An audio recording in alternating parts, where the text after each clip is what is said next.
Holy cow, Alibaba, how's everyone today?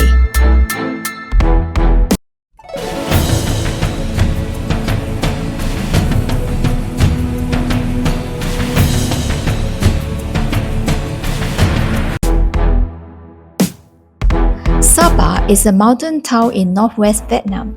It is famous for its towering peaks, steep rise terrace, and picturesque villages nested between every breathtaking view.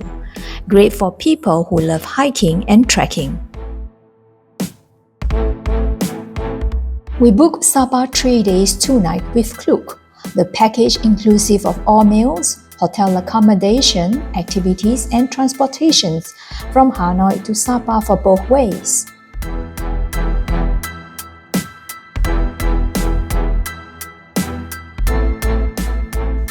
Day 1, the van picked us up at 7 a.m. from our hotel. It took about 6 hours to reach Sapa and it made 2 stops for toilet break. Be prepared for some small money for toilet entry.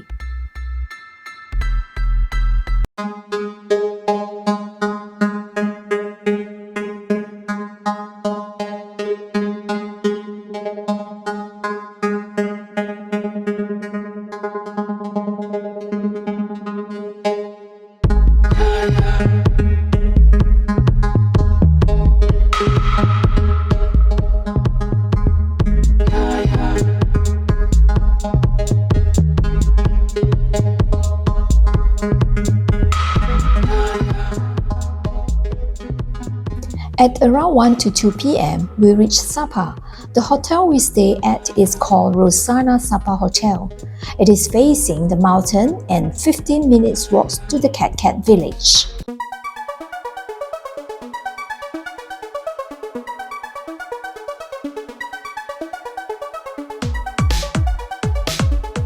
The hotel is about 3.5 stars. It has all the basic facilities, hot shower and aircon, and towels. Breakfast, lunch, and dinner were provided. Most of the time, we have our meals in the hotel.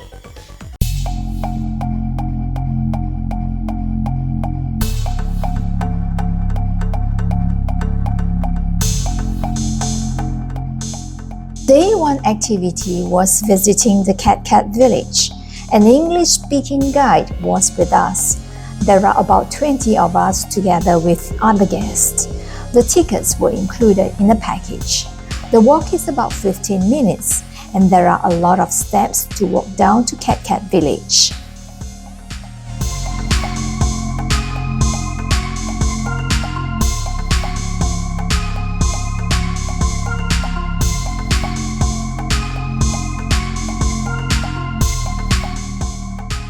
Along the stairs, there are shops selling all the souvenirs and rental shops for traditional clothing.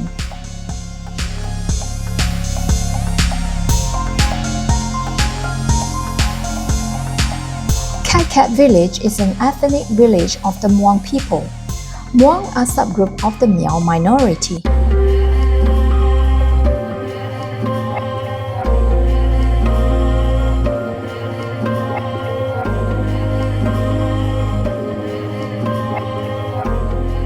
The Muang people are indigenous people that mainly live in southwest China, Vietnam, Laos, Thailand, and Myanmar.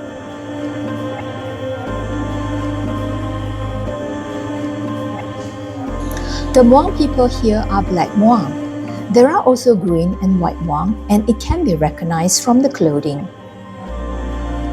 The Muang that I met is mostly black Muang.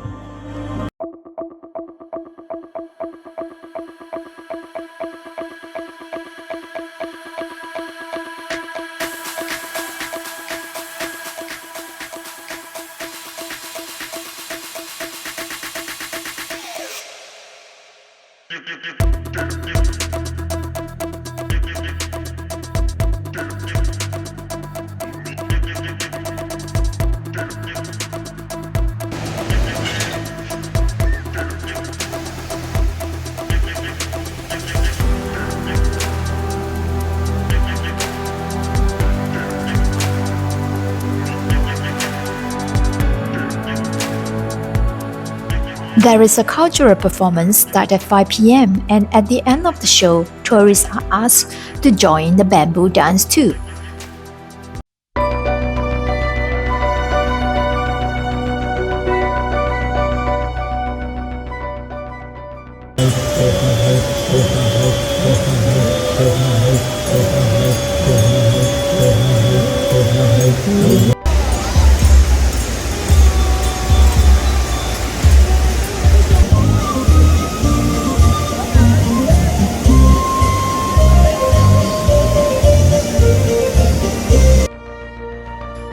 It was fun dancing together with the Hmong villagers and other tourists with a beautiful waterfall backdrop.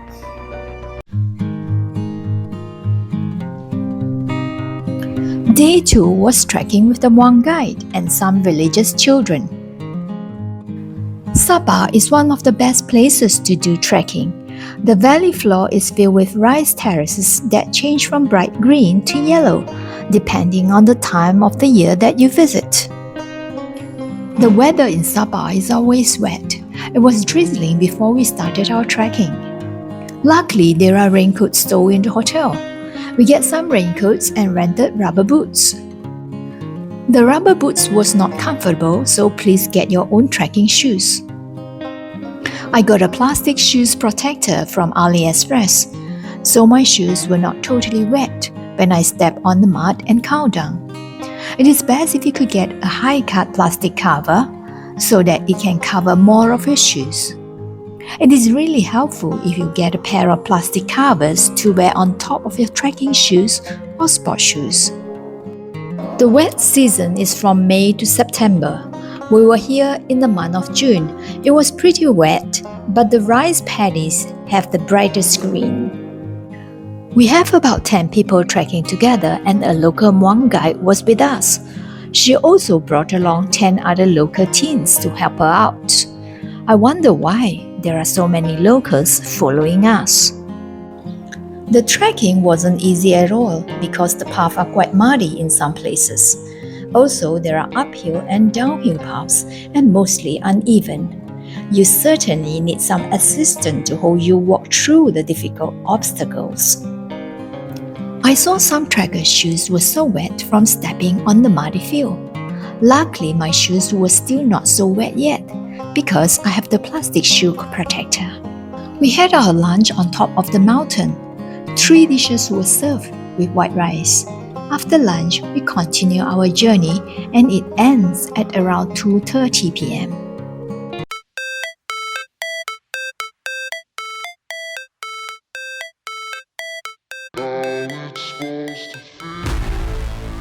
We booked the Fansipan cable car online with KLOOK.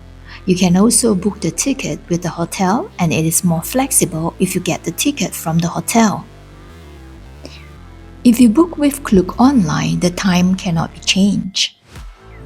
Cable cars stop operating at 5 p.m., so the latest you should go is by 3 p.m. It was quite rushed for us because our trekking ends at 2+. Anyway, the hotel to the cable car station is only 10 minutes, so we managed to go up and watch the scenery from the top. It was very windy and quite cold in the month of June, so be prepared with some jackets. The cable car starts from Hong Lin Station, which is located in Fansipan Legend tourist area, 3 kilometers away from the stone church in the center of Sapa town. A cable car can accommodate from 30 to 35 people and transfer 2,000 passengers between the 2 stations in an hour. The ticket for cable car is not cheap at all, but I think it is still worth making a trip up. They wanna say my name, but they holding back. They wanna say they hate, but they know it's cap. I ain't playing. After our cable car ride, we returned back to Sapa town at around 5 p.m. and looked for our dinner. It was hot pot, since the weather is quite cooling. Sapa town is quite small, and the main streets are mostly restaurants serving hot pots and barbecue. On day 3, we still have the whole morning to explore Sapa before the van comes and picks us up at 2 p.m. Now my final thoughts for you. Sapa is one of the best places to do trekking with the local indigenous guide, the Muang tribe. Most of them speak good English, and along the way they talk about their culture and customs.